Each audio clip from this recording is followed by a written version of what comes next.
Great taste. Sweet. Sour.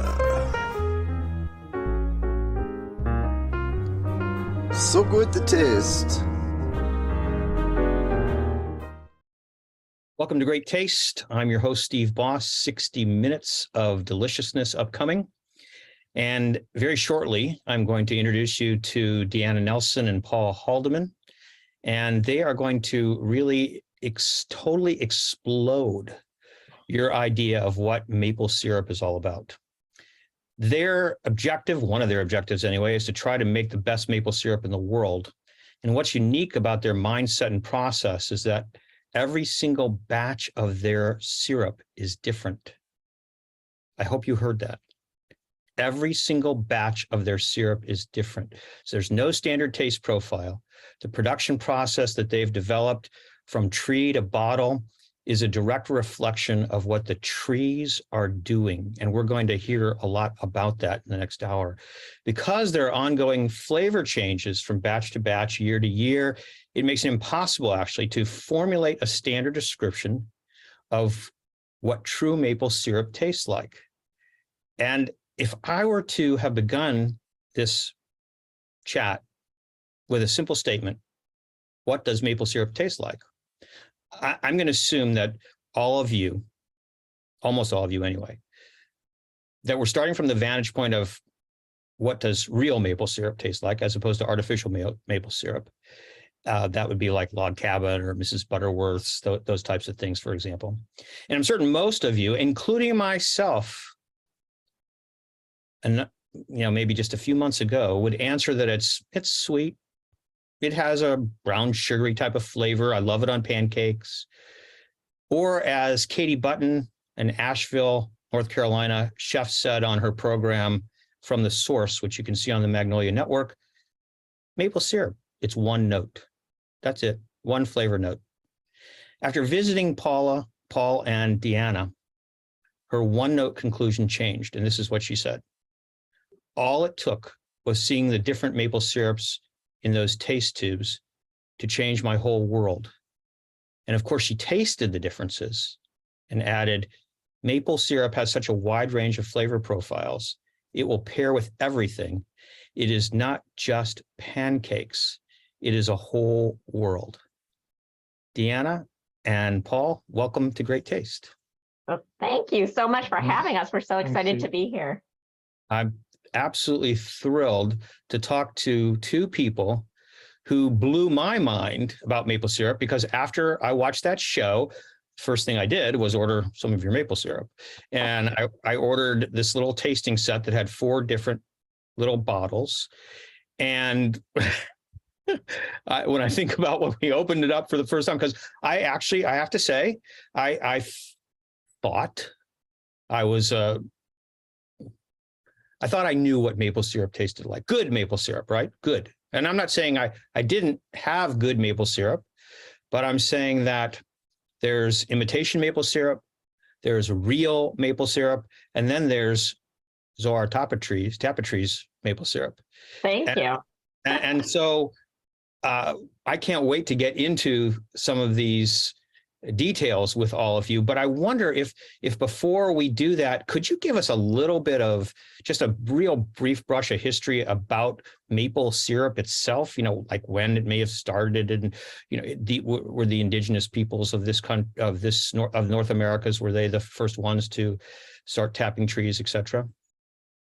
I'll let Paul do this because he's really our syrup maker and been passionate about the history of it also. Go ahead, yeah, Paul. the stories go that the indigenous peoples of this continent discovered the tree's dripping sap and were able to concentrate it, basically using a hot rock method by putting hot rocks into either leather skins or baskets sealed, and slowly evaporate the syrups. And we always thought that the original syrup was probably a little bit different from what we know of today.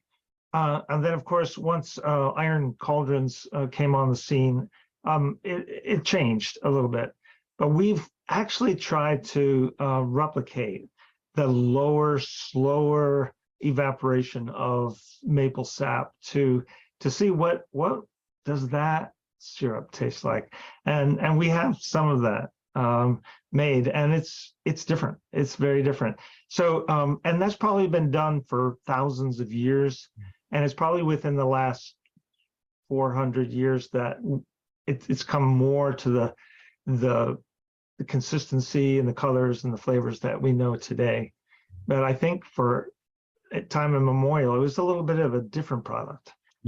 Okay. There's a great story. There's a great story about the indigenous origins in a book called Braiding Sweetgrass by Dr. Robin Wall-Kimmerer. And apparently I'm going to paraphrase here, but that used to be the trees would have actual syrup come right out of the trees. But then people became so lazy just drinking the syrup that the powers that be diluted it. So they had to work a lot harder. And boy, do we. Yes, you guys do. That's for sure. Anybody who wants to see some of that work can watch that episode of From the Source with Katie Button on the Magnolia Network.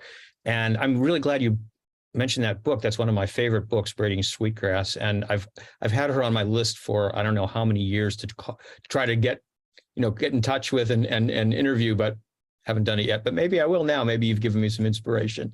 So I want to make sure that my characterization at the outset of the show was correct, that there are basically three different, let's say, categories of what people think of as maple syrup. There's imitation maple syrup. Then there's the real maple syrup that you can describe and tell us about, but is usually a blended product. And then and I'm going to include in the real maple syrup the people who talk about making it in artisanal fashion. And then there's, as I said, the Zoar Tapatree process. So is that fair? And if so, could you just give us a brief brush on those three things?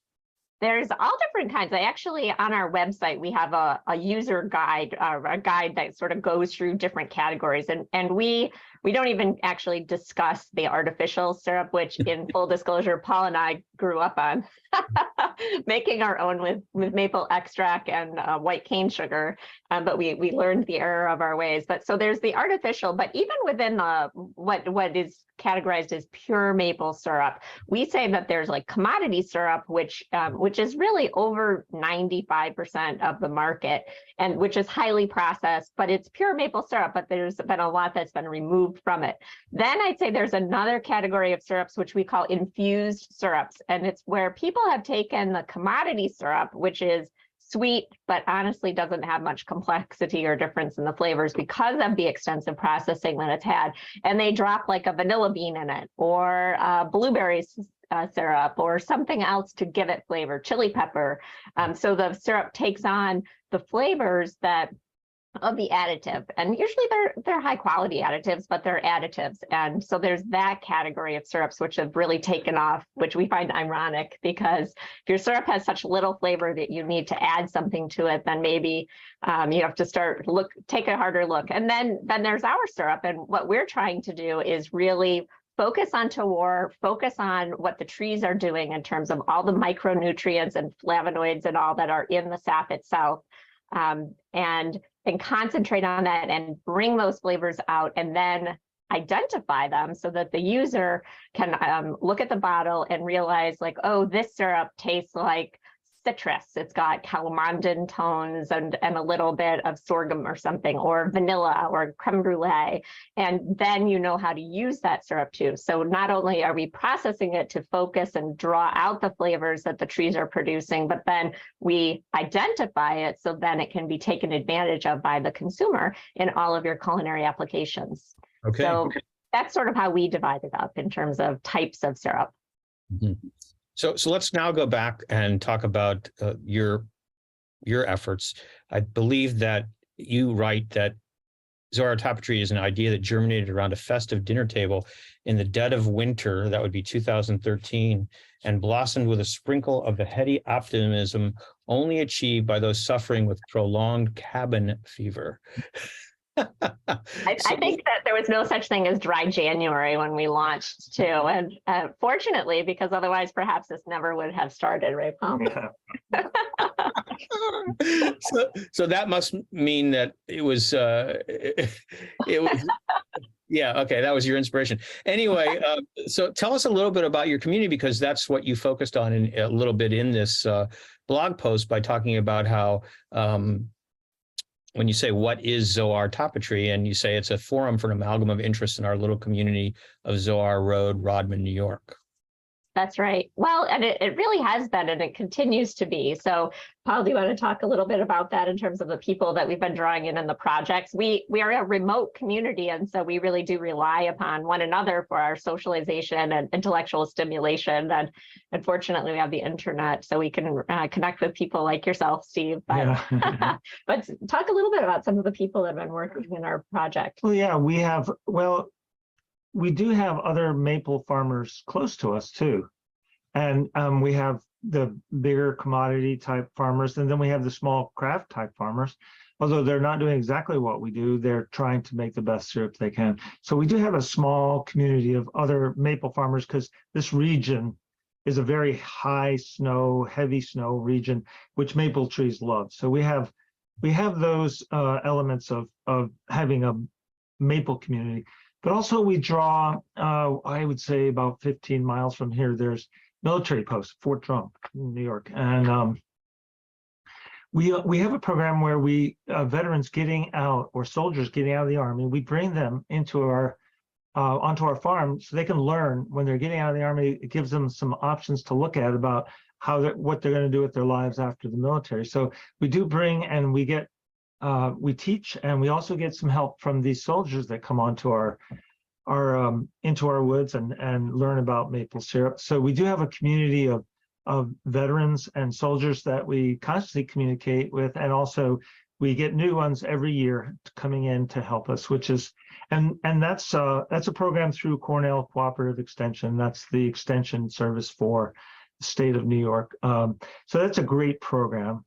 And then we also get interns from all over the world. We're in a worldwide program where volunteers come to learn about different types of farming.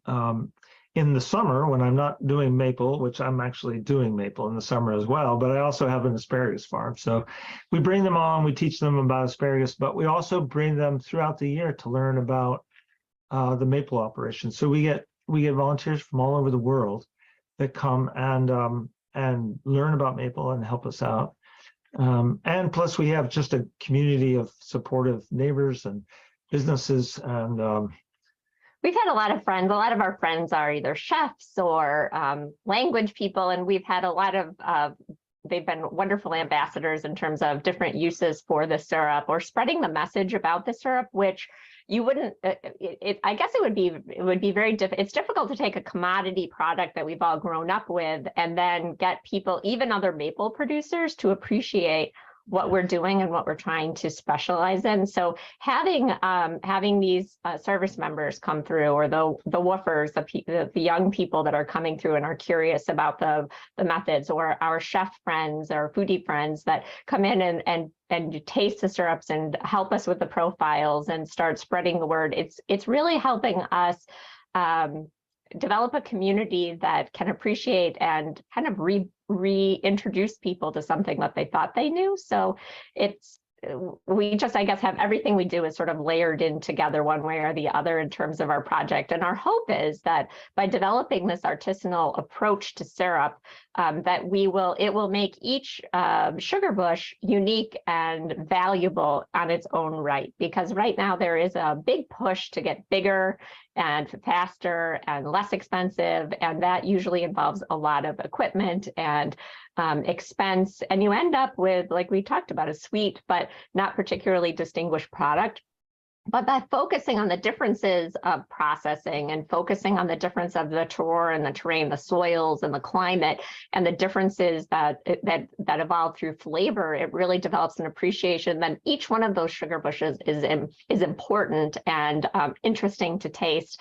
And we're hoping that by by developing, growing Zoar Tapatree in this way, and by involving so many different layers of community and expertise that we can start building that movement sort of organically.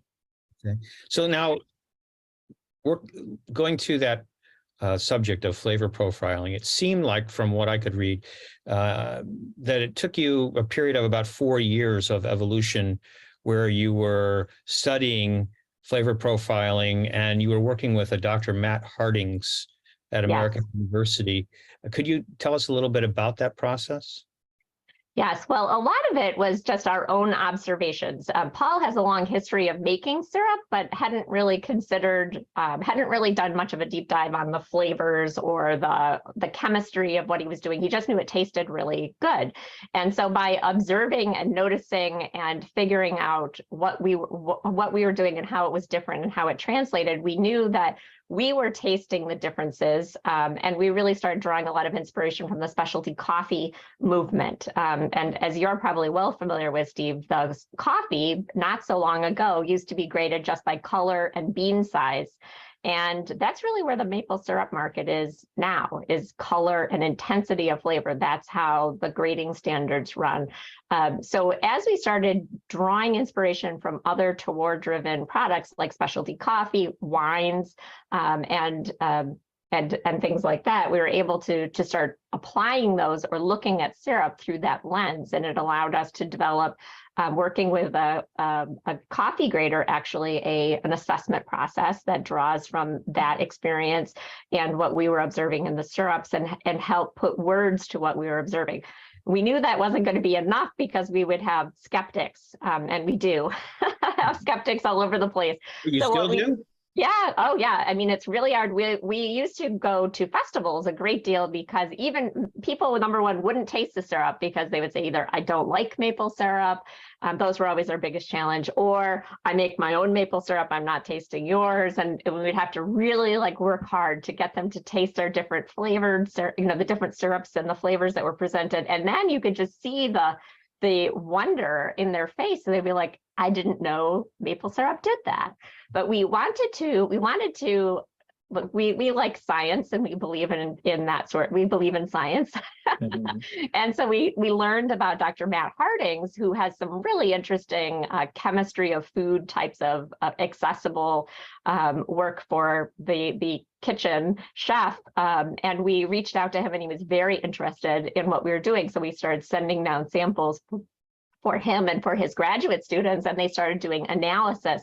And then we gave them some commodity syrup for comparison, and we were interested also. And we were really blown away by the difference in micronutrients. Our syrup had exponentially more micronutrients than the commodity syrup. And we knew this intuitively because we're not using high pressure filtration, we're not using reverse osmosis, like everything that comes out of the tree, if it doesn't drop out of solution, it's in the bottle. So you're getting everything that the tree was making. But it was super exciting to see Dr. Harding's results, and to his first step was looking at the minerals. And then the second step, after we introduced him to a tasting with a group of other tasters during the pandemic years in 2020, he and his students started looking for the flavonoids or the flavors or the chemicals that were the chemistry of the syrup, to find out why does this syrup taste like vanilla? It's not a vanilla bean, but why does it taste like vanilla? And so he was able to identify then the micronutrients, or I don't know what molecules or whatever. Flavonoids and phenolic compounds that, exactly the same that you would find in a vanilla bean. So it was actually the same substances. Same with the ginger, and same with the chocolatey flavors. They were finding things that present themselves in other places in nature and other foods in our syrup. And the trees did that. We didn't do that.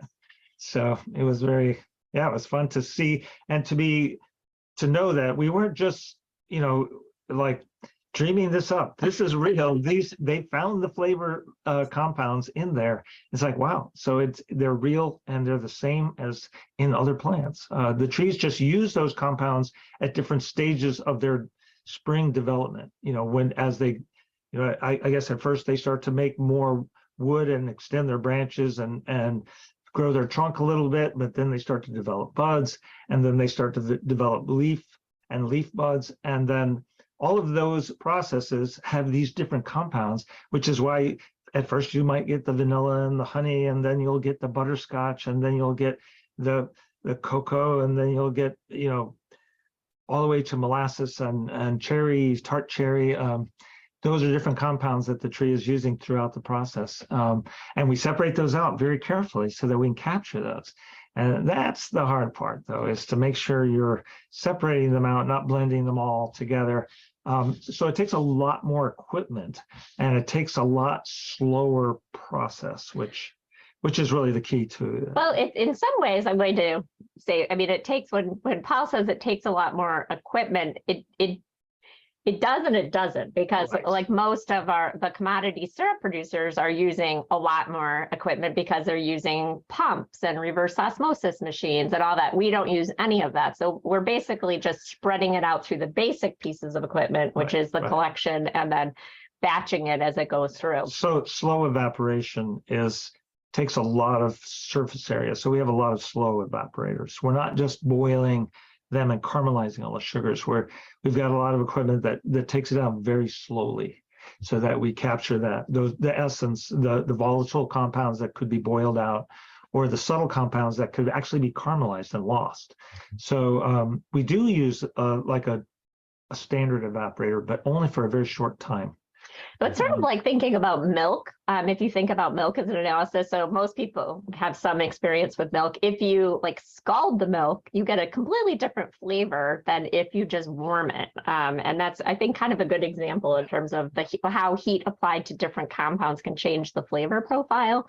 And certainly if you scorch the milk, you're gonna taste that. Yeah. So that the sap is a lot like milk in that it's very absorptive of flavors that it comes in contact with. So that's another thing that we're super careful about, what our syrup comes in contact. We only bottle in glass, for example, because we don't want any of the flavors or the tones of plastic. A lot of people only bottle in plastic. So we do every once in a while have like broken glass that shows up at someone's house, but we replace it. But it's really good in terms of maintaining the integrity of the product that's in the container. But similarly in the field, like if you're using a rusty piece of screen or something to filter out debris in the woods, you're going to taste rust in the syrup. And so we're very careful about making sure that we're not getting any flavor migration from processing equipment. Yeah, it takes a lot of time. Everything has to be really clean. So it takes a lot of time and effort, which is why we basically work year round at this, making sure we have probably 20 or 30 miles of lines that we collect the syrup with the sap with, and they all have to be very clean and sanitized. So we're not tasting anything but the sap coming through those lines. So it's a long, hard process. But it's worth it in the end, because you can truly taste the different, what the trees are doing, and not what the bacteria or the fungus or whatever else could be out there in the woods. Really cool, but Yeah, it's it also could be. I mean, Yeah. how many wonderful cheeses are involving some element of mold or fermentation, but and so we're not against that, but we are very much in favor of deliberate processing, so we know why something's tasting the way it is. So we're avoiding that at this point in time. We have our hands full just doing the batching and the flavor profiling. Sure. Well, for those people who, and that's probably most of us, who probably have this vision of, somebody walks out into the woods and puts a hole in a tree and a spout and a bucket underneath it. Could you, and I know you've talked a little bit about the process, but could you give us just a little bit more insight from the tree to the sugar shed, we'll say, and frame it with a statement around a statement that you made recently on an Instagram post, which is, at Tapatree, we follow nature rather than the calendar. Yeah, that's been with climate change. It's been really important because, like, right now it's January and we have sap waiting for us in the forest. Paul will go out with a tractor and collect up the sap. So what we try to do is not wait for a calendar date to start tapping in the process, but we pay close attention to what's going on in the forest itself. I'll have Paul like describe when we're tapping. We do what's called, well, what we call, it's not called like, this is not a thing other than tapestry, but we do sequential tapping. So when Paul talks about 20 miles of lines, that's like tree to tree to tree. So think of zigzagging and not like 20 miles of forest. We have about 400 acres combined, most of which is sugar maple forest. But we have what's considered really a small operation where you have people will do our entire year's production on some of these big, like in an afternoon. So we have a much smaller, and we encourage people to go put a hole in the tree and collect the sap so that you can experience making that in your crock pot. You can do that at home, but we are doing sequential trapping. So we're focusing on watching what the trees are doing, and also being gentle on the trees, because we want our sugar bush to last into perpetuity. We don't want to overtax it. But I'll have Paul like talk about what we do in the operations. Yeah, we track the weather very closely and what the jet stream's doing, so we can be prepared. Because if we can get 3 days of relatively warm weather, anything that comes up above freezing in January, even sometimes in late December, we can get some sap if the trees have been frozen and then thaw to a certain degree. And generally, with the temperatures we can get well below zero here. We need about 3 days for them to thaw a little bit to release sap. So anytime you get that combination of the trees freezing and then thawing out, even just to a couple inches deep into the tree, we can get some sap. And those saps are very interesting because those are, early winter saps, and syrups are very different from what we'll get in spring. So we try to get them because they make a wonderful complement to what we do in the spring. It's very time intensive and not very efficient. Most people say your efficiency is way off here. So your production standards are, we're not going to hit those, but it's really the uniqueness of these early, these late December and January syrups that we get, and they're small batches, but we do get periodically 2 or 3 in December and maybe 2 or 3 in January, and before the late February it really starts to come on a bit, and then March it's every day. But we get a few, and it's worth it to us to put in a couple hundred, maybe 300 or 400 taps, just to get some small batches from these really unique times of year. But really, it is a combination of getting the right conditions. The freezing, the trees have to freeze, and then they have to thaw, which creates a kind of a pressure within the tree once they start to thaw, and that's what pushes the sap out. And that's what we look for, so we'll be studying the weather and to get prepared a couple days in advance, because you can usually see a little warm trend coming.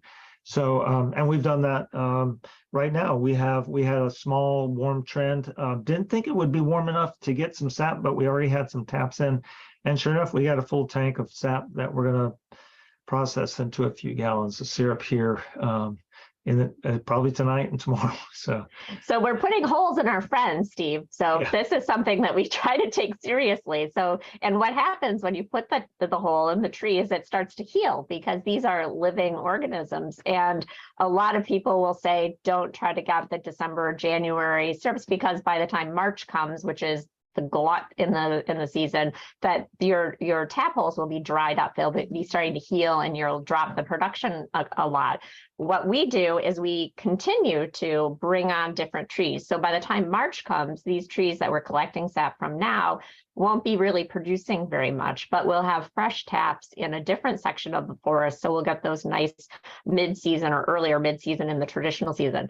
Where I think it gets super exciting are the taps that Paul's putting in at the end of March or early April, because then you get these amazing chocolates and citrus tones and all sorts of really wonderful syrups that become amazing, like drizzled on a piece of chev or across a New York style cheesecake, for this lovely contrasting flavors of the sweet and then the really complex or even umami types of batches that we get during that period of time that are so amazing on the asparagus, the roasted asparagus, or near a risotto.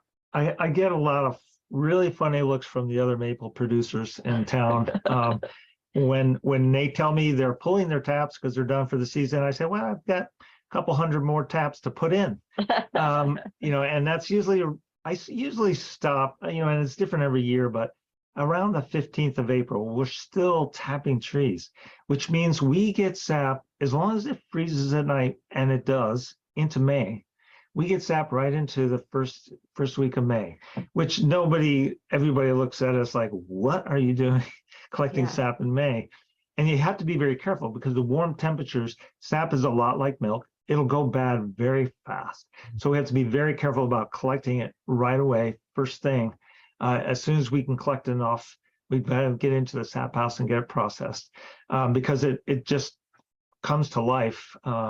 It's totally worth it because you get these amazing flavors. And a lot of the people that have become longtime users of our syrup, they're looking for those batches because they've come up with all these amazing ways to pair them on a charcuterie board, or they've got an amazing like marinade that they want to use them in, or cocktails and zero proof cocktails also because of the layers of flavor that these late syrups provide. So it's not everything. We try to make sure that people can taste all of the different flavors of the trees, but they're so versatile and so many different ways to use them that we think that it's super exciting. And that's why we're not doing like bean size like the old coffee makers. We're doing the flavor profiling and making sure that our processing is not a throwaway on our late syrups. We want that to be just as rigorous and careful as our early syrups that people are more accustomed to. And that's, honestly, there have been studies over the last year or so, money being poured into the commodity industry to say, what are we going to do with this old late syrup? And it's like, wow, in our sugar house, that's like some of the sought after batches are those really interesting ones that people are lapping up. So I think that they're estimated in the commodity market. But I think so much of it has to do with experience because people, just like you said, what you grew up with and what I grew up with and what everybody else grows up with. I mean, one of the hints that I always mention to people when they talk about going out for breakfast and having pancakes or something, I said, well, make sure you always ask if the restaurant uses real maple syrup as opposed to artificial maple syrup. But most of the time, the answer is that it's not real; it's artificial. And maybe one day the question will be, do you use Zoar Tapatree? That'd be wonderful, right? We're hoping that we can't be a movement of one, Steve. So you and I have been working really hard to get other producers on board with this, even if it's just a portion of their production, because we can't make enough syrup for everyone. And it's also really fun to compare our syrup. So like if we picked up our operation and moved up into the mountains in the Adirondacks, the syrup would be different. So this past year, we started doing something that's super neat. We found another producer that's not using reverse osmosis and a lot of like no high pressure filtration. And we found batches that were done on the same days as our batch, and then we paired them. So then you could tell like two different, we called it twinning to war. And so we always flavor profile their syrup, and we make sure that the quality is what we want. So we're not going to put out someone else's syrup if we think it's maybe got an off flavor or it's not reflecting the tour accurately. We won't do that. But last year we were able to find one that we thought really did, and we compared it to our syrup. I think it was March 24th and their March 24th. So the soils are dramatically different. The season is unfolding at a different rate. And it was really fun to taste. Like ours is, I'm trying to remember what it tastes like, sort of like ripe plum, I think, and maybe some other layers. Well, I'm sure there were other layers, but and then the Adirondack syrup for that same day was more like candied apple, or it was lighter and more candied and sweet because they're on granite, sandy soils. And it was just a lot of fun and really a way to dramatize. So we're hoping that specialty maple syrup will become the thing, and then everyone can have more fun. It does a lot to protect forests. It does a lot to protect culture in these different remote areas where people have long traditions with making maple syrup, and really elevates what they're doing and bring some appreciation to it that hopefully will translate to some nice preservation of cultures and communities. Yeah, unfortunately, maple trees are also extremely valuable timber trees to making furniture and other types of high-end lumber products. So when you have a sugar bush, it kind of offsets that temptation for a lot of landowners to go in and just have them all cut out. So it's a way to still for the forest to earn its keep and for us to enjoy it as a full mature forest. Because a lot of times, as soon as a tree hits 50 or 60 years old, they're cut for timber. Whereas we have trees hundreds of years old, and they're going to just remain on the land. It's a good feeling. We do have to thin occasionally, but normally that's just very, very minor. So it's a way to preserve the forested areas and have it be productive. Which is nice because for selfish reasons too, those mature forests are helping us out with our climate issues. We need every leaf that they are putting out, and the benefit that they're providing for the entire biome is critically important. And the more that we can keep, and the more value we can ascribe to them, and the more people start appreciating them for the amazing organisms that they are, I think we all stand to benefit.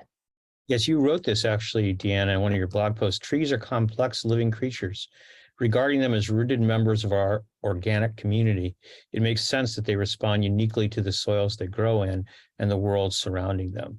And that's part of your blog post talking about the terroir and what you were just talking about in relation to the difference in the syrup that's made from the Adirondacks and from where you are and everything. And I think that what we need to understand a little bit more is this minimal processing, because first of all, if I understand a little bit about it, you have what you call, you tap a tree, and then you attach a line these are called drop lines that go out of the tree. And those drop lines, which I'll call more main type of lines, get fed into branch lines. So this is a more dense network of lines. And these branch lines then go into the collection tank. And all this is done through the use of gravity. You don't use any type of machinery to suck the sap out of a tree or to do anything that would harm the tree, we'll say, in a way that might be done in a more commercial type of process. And then that sap, which you characterize as whole sap, starts to go through a series of evaporators, if I've got this correct, that are wood-fired. You use wood-fired evaporators to do this before they go to a finishing evaporator. And then after that, the sap then becomes it's become more we'll say to the consistency of what maple syrup is, what we believe or what we understand as maple syrup. But then you put them in a settling jar to allow all the minerals to set down to the bottom before you actually bottle. Is that a fairly good characterization? Yeah. Yeah, we really got off track there. I realized as you do say that you asked that question, we zoomed right by it. Yeah. I mean, everything that you talked about was fascinating. I just wanted to make sure that we had this so people can get a little picture in their mind of what this is like, because this is a very, I don't want to call it, it's a very intensive process in terms of your work. And I know that you talk about that you have many 20-hour days in this particular line of work. And you've already mentioned, Paul, that this goes on all year, really. It's not just some kind of spring fling in that sense. And so there's this critical element that you've mentioned that rather than is done in commercially processed maple syrup, where it's boiled and evaporated to the extent that it caramelizes. So essentially the flavor becomes one note, we'll say. You are doing a much gentler type of process, and you're putting it through different evaporators. And I don't understand how does that work? Well, even before you get to that point, though, Steve, I'll turn it back over to Paul here in a second. So the sap coming out of the tree, like that's everything that was in the tree is coming out, but the sap itself is mostly, there's a lot of water that's part of the tree. That's what gives it its liquidity and its viscousness that can go through the tree itself. And so what's different, we use everything that's in that. The sap goes into the process. Now, even home hobbyists are generally outfitted with reverse osmosis. And what that is a micron filtration that strips out the water or those smaller molecules and concentrates the sugar molecules so that when it comes out of the tree, there might be like 40 to 1 being the sugar and 40 being the water. And with the reverse osmosis, that's going through that micron filtration multiple times. And so I was reading an article about a Vermont producer that says they get it to almost, they strip it down so much that it's more than half sugar by the time it's concentrated just through reverse osmosis. So, but what we're finding and what we know to be true is that you're not just stripping off water. It's not just the water. It's all of those molecules that go through that filter and get stripped out. So it's a lot of these flavor molecules and other things. So even though you've got the sugar, but that's where you're losing a lot of the flavor itself is in that first initial process. So our syrups, I don't want people to think that our syrups don't have caramel tones because many of them do. I would say not true of our unboiled syrups, but what we try to do is not have that be the only flavor that comes through. But the reason it's the only flavor in a lot of commodity syrups is because there's only sugar left in the product that they're processing into syrup. And meanwhile, all these amazing little other flavors have been jettisoned off before it even hits the evaporator. And that's before it even gets to that boiling process where they're processing it at up to 220 degrees Fahrenheit. So they've already taken the volatile compounds, a lot of the minerals, because a lot of the minerals and volatiles get caught in the filters, these micron filters. So, and they have to constantly clean them, but they don't use that. They don't put that back into the syrup. So that's I would say one of the big differences in modern syrups, it's only been happening in the last 20 years where these reverse osmosis machines have become inexpensive enough for just even common smaller backyard sugar farmers are using those, and I think it's a shame. It can make good syrup, but it's not going to be dynamic syrup. It's not going to have all kinds of flavors, and it's going to be pretty. Well, I've heard a lot of people describe it as like just about like corn syrup. Yeah. So you can have that problem. So the other thing is like we do heat the sap, the whole sap is going into the evaporation, and we do boil it down. We're just not boiling it at the super high temperatures. We take it down more slowly. But in a commodity operation or even these backyard operations that are doing different processing, they put them through banks of filters with sometimes diatomaceous earth or felt pads, and they press the syrup through the hot syrup through those to clarify it. And what that is doing is stripping out the minerals that might make it look sort of cloudy. So you end up with a very clear, nice product at the end. But what's getting caught in the filters are a lot of the minerals. And so by putting it in the settling jars and just letting it sit in a preserved state, but let it sit on our shelves for a couple of weeks, anything that's not going to hold in solution will fall out. And then we decant those bottles and can and bottle it for our consumers. So anything that will hold in solution is going to be in a Tapatree syrup, where in a commercial or commodity processing method, it's going to be caught in those filters. So you're not going to taste that. The way we're doing it is old-fashioned in some way, but also hyper-engineered in others. So it's old-fashioned in that we're using whole sap, and we're not using a lot of these processing methods, but it's more updated because we're profiling and we're batching and we're identifying so that you get all of the benefits that perhaps you wouldn't have had necessarily previously. So it's a little bit of a mix there. Yeah. So we go from the large evaporator and we bring it down Oh, maybe to about a third of the way that a normal operation would, but it's about a third as much sugar as a normal operation would bring it to. And then we bring it into a very low temperature evaporator that holds it generally right under the boiling point. And then we'll bring it to another evaporator that will, with the concentration, will draw that off of that. It's a large evaporator. We'll draw it off of that. We'll put it in a smaller one, and we'll let it sit in that one at the around that same temperature, right at or below the boiling point.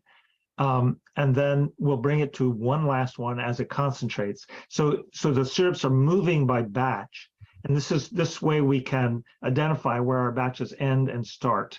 And that's usually by the day. We can move them along, and we can actually be working on yesterday's batch in these slow and low evaporators. And this is why we need many of them, because we have our batches separated out in these different evaporators. If we didn't have an array of 6 different evaporators in there, they would get blended together. But we're able to get them by the day, in general terms, by the day, or by the flow. Sometimes the flow will be a little more than a day or a little less. And we'll be able to separate them out and keep them separated until we can them. Whereas if you have just one big evaporator, you're not going to be able to get close to that. You'll be just adding more sap to it. Or if you just put your end product in a barrel, which is how most producers do. So then you're getting it's all just sort of being homogenized. And so the key to identifying them, of course, there's a lot of labeling and a lot of separating and sorting and then storing. And these are all the they're kind of the monotonous portion of this, where we have to write out all the labels, the times, the bricks, the date, and the location in the storage area where we're going to keep this batch until it's totally settled. And then once it's totally settled, then it can go towards the bottling process and get flavor profiled and then stored again. So, and then in another location where we have the bulk storage for these flavor profiled syrups, and that allows us to sell them by the batch. But also we do some blending, and I noticed that you had mentioned blending. Now, we don't really have anything against blending syrups. We love our batches because they're so unique, but there's also a magic to being able to blend when you know exactly what you're blending with. So you get this art of blending with different flavors that the flavors are never exactly the same year to year, but they do rhyme. The flavors rhyme, and we're able to create different syrups that way. Like we have a syrup that we produce for coffee drinkers, and it's great in coffee. We have one for tea drinkers who like to sweeten their tea, but these syrups will pair wonderful with different types of teas. And the only way we can actually blend for those is to know exactly what we have in those barrels. So we often we've brought in as many as 12 people to taste a batch to try to identify what are we tasting here.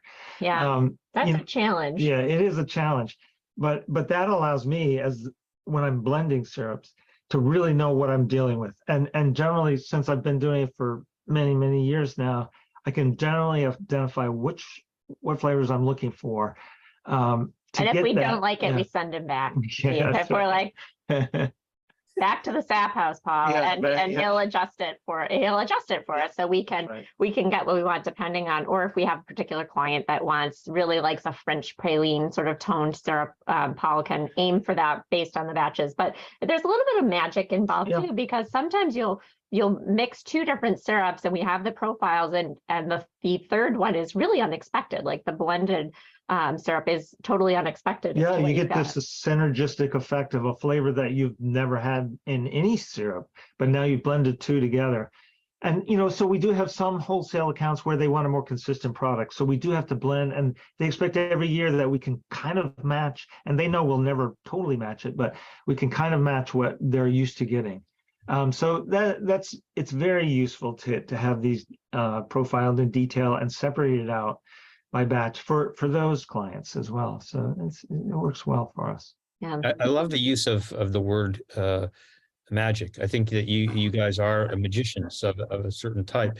You're not creating illusions, though. You're creating a reality, and it's a different reality for each batch, which is magnificent. And for those of us who have the opportunity to taste them, you create magic in our lives and wonder when we open up these things. And I'm really, I think that it's important. I know it's important to communicate this story because it sounds almost too good to be true. But, I want to make it also real for people who are like, oh my gosh, this sounds like the world of wine, and they're so complicated. There's all these flavor profiles, and I just want to taste something good. Believe me, I love reading your labels. They're awesome. It's like buttery, cinnamon, rum, all these different things. I have to be totally honest. I'd love to be able to taste all those flavors. I can't. But I do know what tastes good, and I know what tastes good from the standpoint of deeper levels of good. And so that's how I look at it. And I think that's more approachable to some of us who aren't, as we'll say, we don't have that sharpness to our tastes, but we can distinguish products that make our eyes light up. That's great. Yeah, and that's exactly what happens here with these, because as I said at near the beginning of the show, I felt, and I still feel like I used good maple syrup that tasted really good. But the truth is I can't use it anymore. I mean, I can't.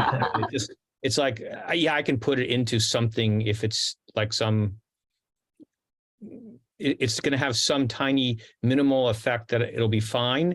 But if there's a need to actually really have that flavor, those different flavors or more complex flavors in a direct type of setting, such as on my oatmeal, we'll say, or on waffles, or just to do tastings, because one of the most fun things to do with your syrups is to have people over and just do tastings, because people are just like, what? They're just like, and just the same experiences you have with people who are more familiar with these kind of products. Like, oh, I know what maple syrup tastes like. No, you don't. Wow. You don't. Well, it's really exciting. And don't give up on your palate, because I think that we are so intimidated by tasting things. So when Paul's saying we have like 12 people taste a batch of syrup, and they all might have slightly different things that they identify. So don't be so wedded to the profiles that we settle on, but think about, like, are you tasting some fruit? Maybe it's not cherry for you, maybe it's ripe plum, because everyone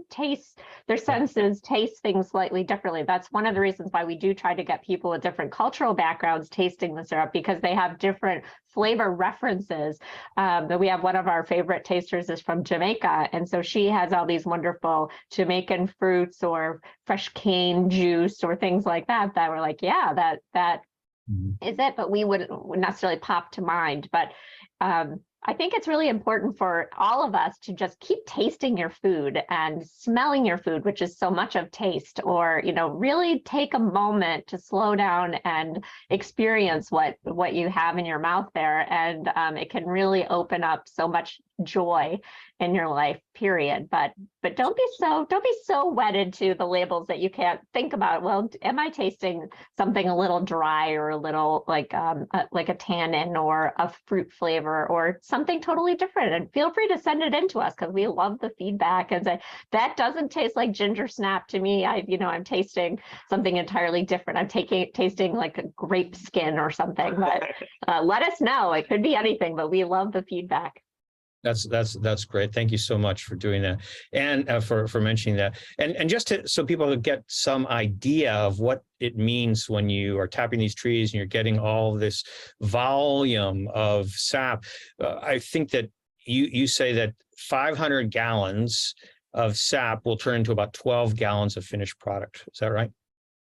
Yeah, it's not really an efficient process, which is another reason why we are very passionate about making sure that what you do taste is amazing, because otherwise it's just kind of a waste. And it's really important to know that we are putting the time and energy the carbon, frankly, I mean, if we're going to be completely blunt about it, but it's important then that it not be wasted and that it be like the best representation of the trees and the terroir and provide a real experience and like look inside that world and the date and time. I love the syrups. We have one of the smallest runs of syrup that we'd had in 2020, but those syrups were really special to us because the whole world was upended, but those were the tastes of that moment in time, which was so traumatic and world changing for so many of us. So we realize that it is a commitment of resources but we hope that it's an education for people and that it brings them closer to the world around them and that it allows them to really experience the forest and this little spot on the planet, and that they can have an appreciation that will translate into better understanding, a wonderful culinary experience, and some protection. Yeah, it's funny. So Deanna mentioned that in 2020 I think we got 13 or 14 batches, but in other years we've had as many as 41. So that's another really unpredictable piece of this. You got to have that combination of weather to get all of those batches, and the weather is influencing those flavors as well. But that 500 gallons of sap turns into about 12 gallons of syrup in mid-March. Now, it may be more in April. We might be able to get 14 or 15 gallons, and it may be less if we get a February run. We may only get 8 gallons out of that because the trees are sending other things besides just the sugars, which is you have syrup when you have a 66, what they call 66 bricks or 66% sugars in your solution, but you get a lot of volatiles and things, but that is never guaranteed year to year. We get, like I say, we've had very small years and then very big years, and it's all up to the natural cycle of the freeze-thaw cycle. So we're just hoping that it continues and that our beloved maple trees don't have some fate similar to the American elm or the chestnuts or right now the ash trees, and nothing is a given. So we also every year talk about, I always bring up this like apocalyptic vision of like what happens if the maple trees get something like the chestnuts or the elms or something like that. And Paul's like, oh, don't worry about that. And we are like, we're going to put some syrup in the freezer and just keep it so that we will have syrup always. And then we eat it all. Sounds beautiful. Deanna Nelson and Paul Haldeman of Zoar Tapatree, thank you so much for visiting with me and for sharing all of this passion that you have. And I want to just end reading part of a blog post that you made in 2021. We are self-reflecting, measuring how far we may grow and what our growth priorities will be. The guiding concern will always be to respect the forest and protect the integrity and value of the forest offerings. It is through slowing down, listening, observing, and thoughtfully processing the bounty of the forest that we can best let the forest share its wisdom with us and our community. It is also the way to let the nutrients produced by the forest flow to you, capturing all the natural goodness presented. Thank you again very much. Oh, You've been thank looking you, great Steve. taste. Thank you, Steve. We appreciate being here. You're so welcome. This has been Great Taste, 60 Minutes of Deliciousness. I'm your host, Steve Boss. Great taste. Sweet. Sour. So good to taste.